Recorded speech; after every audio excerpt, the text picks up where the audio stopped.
So adding folic acid to wheat flour and thereby ensuring a constant supply has been shown to reduce the prevalence of neural tube defects by up to 50%. Hello and welcome once again, involved with this amazing Christmas spirit, to the second edition of iCheck podcast. Today we're going to talk about flour fortification. And flour fortification is the practice of deliberately increasing the content of one or more essential micronutrients in flour. Fortification of wheat and maize flours with vitamins and minerals is considered a cost-effective strategy to address micronutrient malnutrition and nutrition-associated health outcomes, such as anemia or the prevention of neural tube defects. For example, very recently, the UK government announced the introduction of mandatory fortification of flour with folic acid to help reduce neural tube defects in fetuses.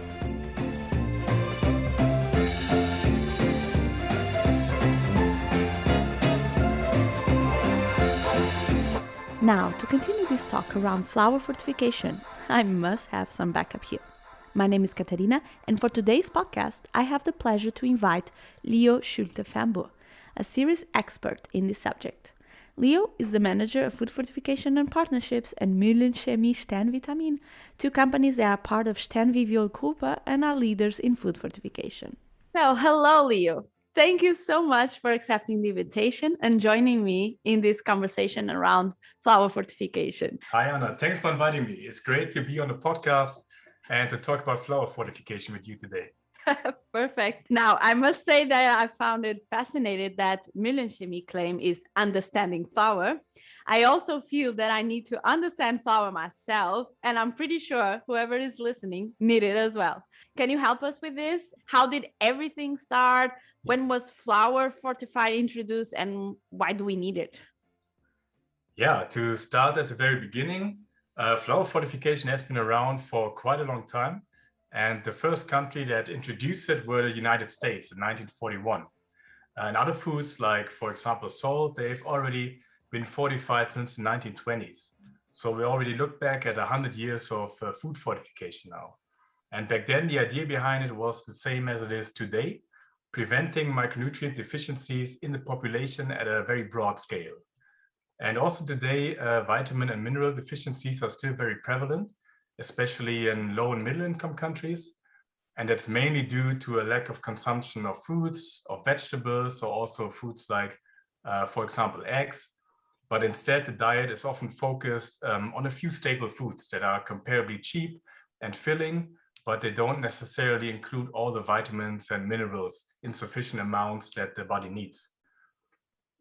So food fortification basically means to add these most critical micronutrients to some of the widely consumed staple foods, like flour, like oil or rice, and thereby creating a kind of basic supply of these micronutrients. And the most common ones actually that we use in fortification are iron, folic acid, zinc, vitamin A, and vitamin B12, but also some other B vitamins, for example. So basically, we can imagine food fortification as a safety net that really prevents consumers from falling into the serious micronutrient deficiencies. And let me also say, because it's a common misconception, that food fortification it's a very efficient safety net, but also it cannot be more than a safety net. So food fortification cannot be a substitute for a healthy or diverse diet. So it still remains important to convince people of consuming a diverse diet, and also from the political side, make such a diet available and also affordable.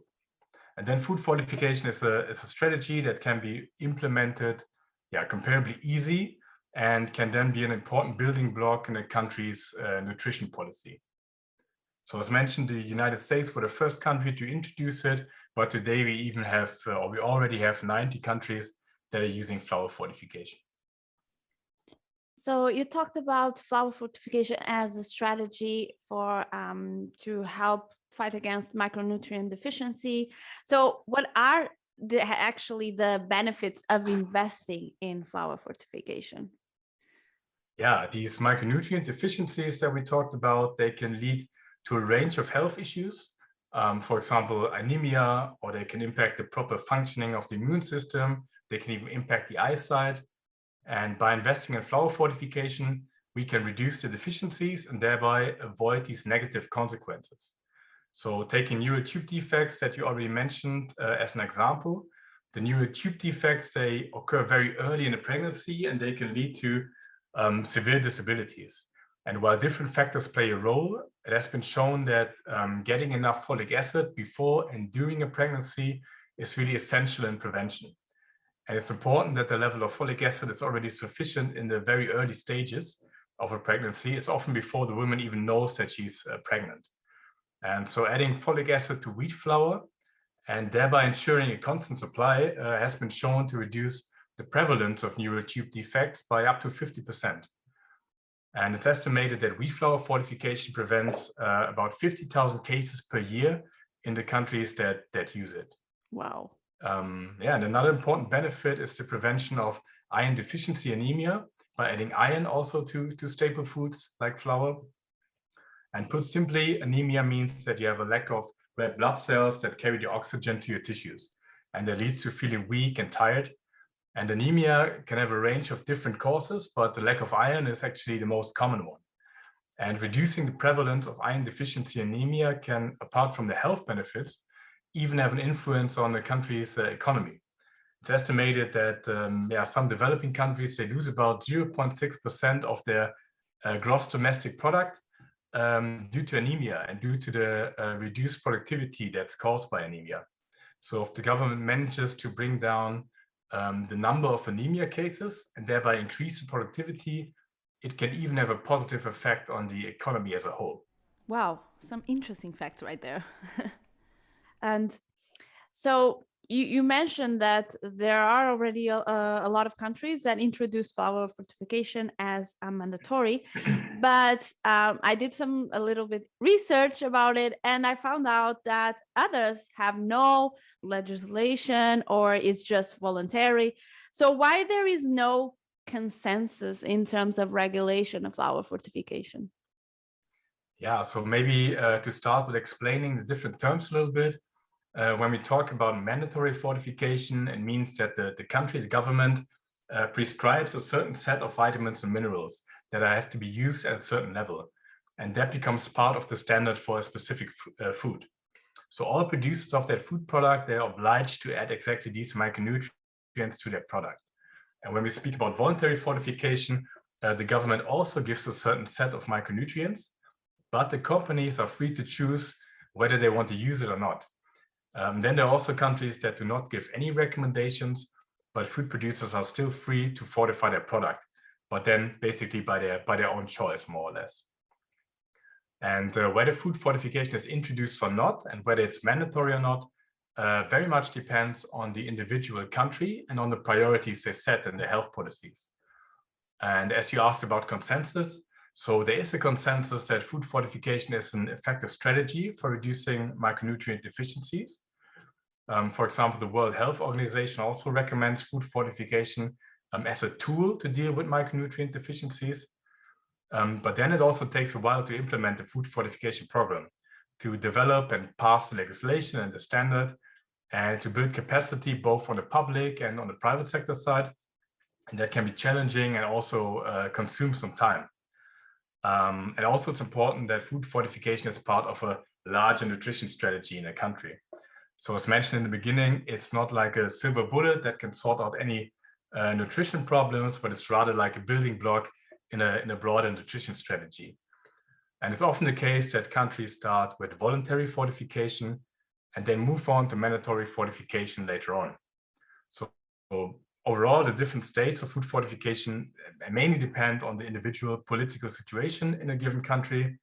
But generally, there are more and more countries that are now starting food fortification or have started it in the past years. And there's quite a clear tendency towards more fortification, especially if we look at countries that have a high burden of micronutrient deficiencies. Yeah, clearly there's still a situation of hunger, malnutrition in the world. So in your belief, what needs to be done to achieve this greater coverage in regards to fortified food, flour? Well, if we look at food fortification programs in low and middle income countries, We often have the situation that we primarily reach the population that lives in a certain range around urban areas. So they receive their flour from large and well-developed mills who know how to fortify properly, they have good quality control, and they know how to purchase and import the vitamins and minerals. So these mills can bring the good quality fortified flour to their customers. But in the rural areas, people often rely on other sources. They might get their flour from small mills that maybe only serve a village or very small area. And for these small mills, it's very hard to fortify their flour due to a lack of equipment and a lack of know-how, and also a lack of access to the relevant inputs. And that's a problem because in the rural areas, the micronutrient deficiencies are often the most severe. So we need to create more ways to also reach these population groups in these areas. And I mean, it is possible. So for example, there's a social business called Sanku, which does a great job in reaching rural populations in Tanzania. And they really set a great example. And this is also an area where I think more public-private partnerships could be helpful and should also be explored further in the future. And if we talk about increasing coverage, we also need to look at other vehicles. So vehicle would be flour, oil, salt. Flour is consumed very widely, but of course there are also large areas in which it only plays a smaller role. And there other staple foods can have a very important impact to also reduce the deficiencies. So for example, currently there's a lot of development in the area of rice fortification. That's a bit more difficult than flour fortification, but it's very important. It has an important role to overall reach more people with fortified foods. And the same goes for products like bouillon cubes, for example. They can have a great impact when they're fortified. And they're very popular, for example, in West Africa. Mm-hmm. So basically, if we put a bit more focus on really reaching the rural areas and also look at new vehicles for food fortification, I think we can really extend the coverage quite a bit. Mm. So I read that you recently opened a technology center in East Africa, Nairobi, Kenya, to be more exact. Is this part of the strategy to reach out these rural areas, or you have another special plans on your sleeve? Yeah. So I mean, the plan for our technical center is mainly to first of all move closer to our customers and really be able to be or to do the baking trials on site with the customers directly with us. And for example, with regard to flour fortification, this could mean that we test a new micronutrient premix directly together with the customer to rule out any effects on the bread as the final product. And for us, it's always important to make sure that adding a fortification premix does not have any influence on the taste or on the color or on the mouthfeel of the final product. And that's something which is great to show in such a center with baking trials and just make sure the food is not impacted in any way whatsoever. And also we plan to use the technical center for customer trainings. Again, looking at fortification, that could be the correct handling or the correct storage of fortification premixes. Also teach about the analysis of fortification. And for us, this approach, it's kind of proven. So we have similar centers also in Nigeria, as well as in Kazakhstan. Plus we have the laboratories, the baking laboratories and our production sites in China and Malaysia or Mexico. And generally for us, it's key to be on the ground and close to the customer. So we're also always available in case of troubleshooting if it should be necessary. And I'm really happy that we're setting it up in East Africa now, as we have been active there for quite a long time and have been on the ground for a long time. And I think now that shows now starts to be on the ground, and I think that shows the commitment and also the confidence that we have in this region for the future. Wow, you are all over the place, definitely. That's good to hear. And would you like to share with us what does the future hold for food fortification? Yeah, I think that as in almost every other aspect of life, the digitization will play a big role. And I expect that it will be a very positive one for food fortification. I think that the programs can become more efficient if we use more and more digital tools. So your connected iCheck that you now launched, I think is a great example. Makes it possible to really digitize the quality control and better integrate it with other programs in the mill, for example. And I think the same goes for communication. So now we all use a lot of Zoom, we don't use a lot of Teams, and it just makes it easier to really keep the connection among all the players in a fortification program. And also in connection to that, I hope and expect that we will get more and also a broader access to data. So if we get more data, it can help us to better measure success, to see what works and what doesn't work, and be better able to adapt the programs also as we go along. I mean, food fortification as such, it's designed to work as a blanket approach, but still, the more we know about, for example, the consumption patterns over time, the better the programs can be designed and, if necessary, also improved. So I think there will be a great benefit in the future if we see more, or if we get more data.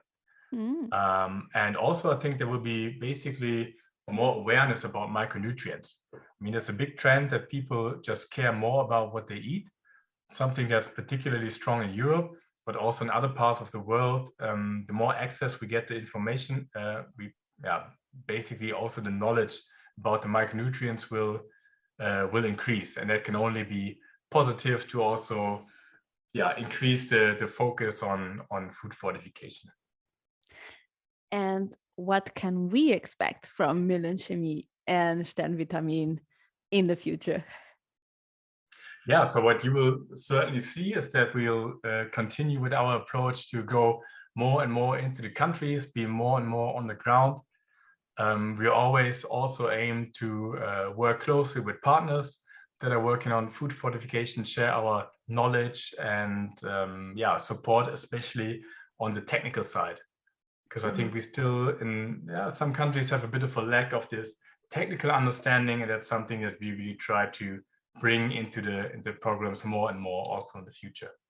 And last but not least, just to wrap up our interview, I heard that in Winterberg, Müchlenchemie holds the most extensive flour sack collection in the world, with more than 3,500 flour sacks. So when can we pay a visit?